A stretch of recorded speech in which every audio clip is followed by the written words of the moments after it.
téèyàn bá sọ pé òun fẹ́ ṣe ìlú ó gbọ́dọ̀ mọ ohun tóun fẹ́ ṣe. Gbogbo ẹni tó bá fẹ́ ṣèlú ó gbọ́dọ̀ mọ̀ pé òun fẹ́ sin ìlú ni. Ẹni tí ò bá ti ní lẹ́mìí pé òun fẹ́ sìnlú kó má wulẹ̀ ṣèlú. Gbogbo ẹni tẹ́ ẹjọ́ lóṣèlú pátá inú ẹgbẹ́ tó wù kẹ́ ẹ wà ẹni tó lè jẹ́ ká mọ̀ pé ẹ mọ̀ tún máa ń tẹ̀ ń ṣe òun ni kẹ́ ẹ ní ìpinnu pé ẹ fẹ́ farajì. Arákùnrin kan nínú àdíìsì Abdullahi ibn Umar radiyallahu ta'ala anhuma, arákùnrin kan ó wá bá Ànábì wa Muhammad sallallahu alayhi wa sallam, ó wá ń sọ fún Ànábì wípé ayyun nasi ahabbu ila Allah. Ó nínú gbogbo àwọn èèyàn tá ń bẹ láyé tá lè èèyàn tó bá lékè ọlá nífẹ̀ẹ́ sí jù. Ọ̀nà ìgbà máa gbọ́ ẹ̀yin lẹ́pẹ̀ ní ó. Ẹni bá sì pé èmi lèmi máa ṣe wáàsí fún kódà kí gbogbo èèyàn tó wọ ọmọ gbọ́. Ṣé ń gbọ́dọ̀ mi dáadáa? Arákùnrin kan wá bá Ànábì wa Muhammad sallallahu alaihi wasallam. Ó ní ayyun nasi ahabbu ila Allah. Ta ni ẹni tọ́lọ́wọ́n bá lékè ọlá nífẹ̀ẹ́ sí jù nínú gbogbo ẹ̀dá tó dá?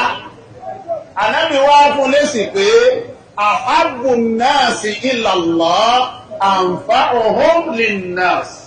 Ànábì ní ẹni tó dáa jù nínú èèyàn tó bá lékè ọlá nífẹ̀ẹ́ sí jù tó ṣe pé kò rí kò sọ lọ́ni òun lẹni tó ń fi ìṣẹ̀mí ẹ̀ ṣàǹfààní fáwọn èèyàn.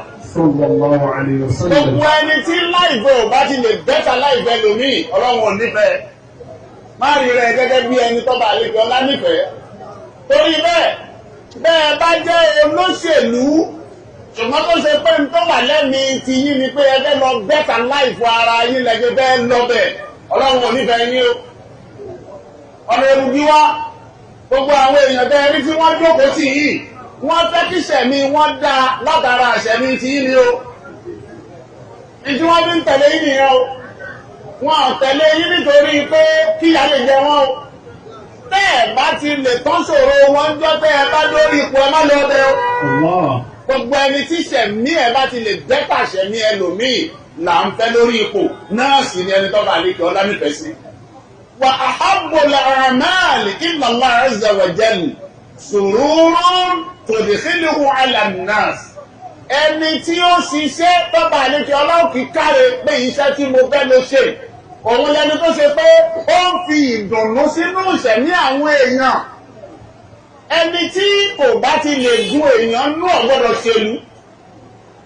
Ẹni tí ìjókòó lórí ipò tó bá ṣe pé yóò mọ bàyánú jáde tó bá lọ bẹ ó. Gbogbo ọjọ́ tí ìdùnnú ò bá ti lè jáde lọ́dọ̀ ẹni tó wà lórí ipò bọ́ sọ́dọ̀ àwọn tí wọ́n ń tẹ̀lé irú ẹni bẹ́ẹ̀ ò láǹfààní kó wà lórí ipò.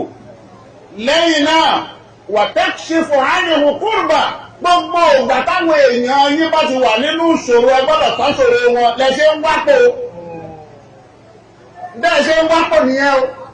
Ẹ gbọ́dọ̀ lè tán ìṣòro àwọn torí pé bẹ́ẹ̀ ṣe ń wò láyé a ní ìṣòro tó pọ̀ ìṣòro kálukú tí wọ́n yàtọ̀ síra wọn ẹ dẹ̀ gbọ́dọ̀ lè àtẹ́ǹdì sí ìṣòro ẹnì kọ̀ọ̀kan lẹ́ẹ̀fí ń wápò lẹ́ẹ̀fí ń bẹ láwọn po lẹ́ẹ̀fí ń bẹ́kẹ́ ẹ débẹ̀ o.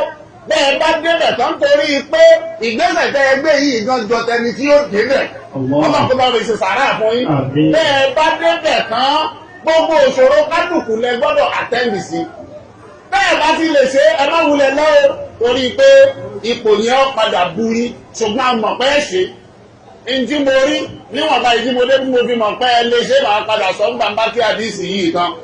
Ànábì wa Muhammad sallallahu alayhi wa sallam ó ní àwòtẹ́kùnbí àánihù dẹ́yìnà ẹ̀gbọ́n bẹ́ẹ̀ bá ti lè bá wa san gbèsè wa ẹ̀mọ́ wa kó gbogbo gbèsè tá a jẹ bẹ́ẹ̀ ṣe wà yìí tẹ́lẹ̀ bá ṣe wà yìí sí ẹ̀ pé wọ́n máa ń sọ pé Nàìjíríà jẹ gbèsè Nàìjíríà jẹ gbèsè wọ́n lè ń sọ pé Nàìjíríà jẹ gbèsè tó yẹn ta ni ó san.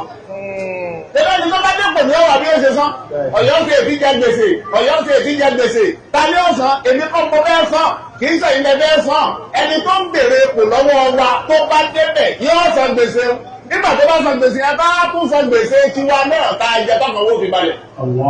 Ànábì lè wúbẹ̀ fún wa sọ́kùnrin àlùfáà àwòtẹ́ tòrúdò àmì ojú wa gbogbo yejú èèyàn tẹ́bi ń pa nínú ìlú lẹ gbọ́dọ̀ wọ́n náà kí wọ́n jẹun kan yó nǹkan kan àtàwọn èèyàn ò gbọ́yé tá a sì ní gbọ́yé àwọn tí wọ́n gbọ́yé ní owó tó nǹkan ẹ̀rí ó sọ fáwọn ilé executive power ni wọ́n ní àwọn eléyìí ò executive power kò yẹ wà àwọn tó yé ní owó tó nǹkan bẹ́ẹ̀ àwọn àti wa legislators ni wá kákan ṣòfin ni kinní kan ni àwọn ò mọ̀ nítawọn mọ̀ ni pé ẹ ṣáà ti gbé dáàbò náà àìsí ìdìbò fún yín ẹ ti débẹ̀ ẹ gbọ́dọ̀ wọ́nà bébí òṣè ní pa wá ẹni tí ò bá ti lè mójú tó kébi má pa wá kọ́nà wá pò torí pé tó bá débẹ̀ tóbi bá ń pawó náà lánàá pariwo.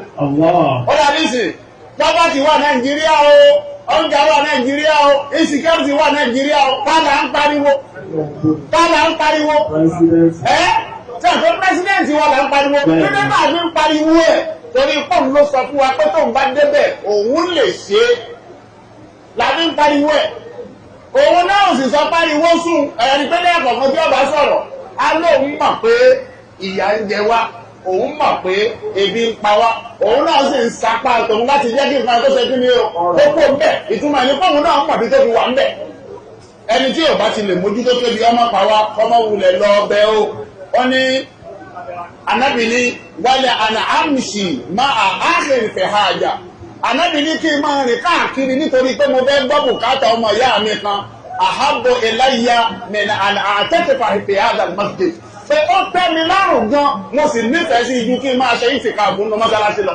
Sallallahu alaihi wasallam. Tòtòrí bẹ́ẹ̀ àgbẹ̀yìn torí Ọlọ́run tí ó ti ń ràn yín lọ́wọ́ yóò túbọ̀ máa ràn yín lọ́wọ́.